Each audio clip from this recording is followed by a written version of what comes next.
नाज़रीन तव्हांखे महराबपुर में अपडेट कंदा हलूं त रेड़ी कैनाल के रेगुलेटर में लाश ठाहियो आहे। लाश फाथल ॾिसी ॻोठाणनि पुलिस के इतला ॾिनो।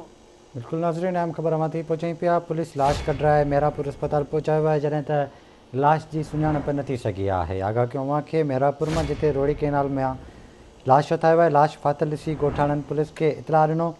पुलिस लाश कढराए मेहरापुर अस्पताल पहुचायो है, जिते सुञाणप न थी सघी आहे।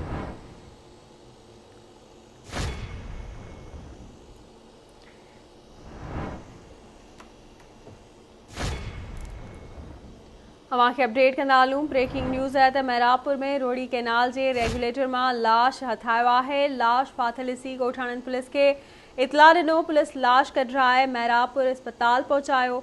लाश की सुञाणप न थी सघी आहे। तफ़सील मालूम कंदासीं आकाश कुमार खां। जी आकाश, छा मामलो है, अपडेट कजो।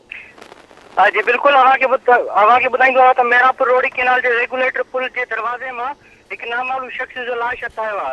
लाश फाथल ॾिसी ॻोठाणनि अहिड़ो इतला पुलिस के ॾिनो, जंहिं बाद डीएसपी मेहरापुर अब्दुल हफीज़ बलोच वॾो मुंशी नईं वासी रोड़ी कैनाल के पुल ते पहुतो।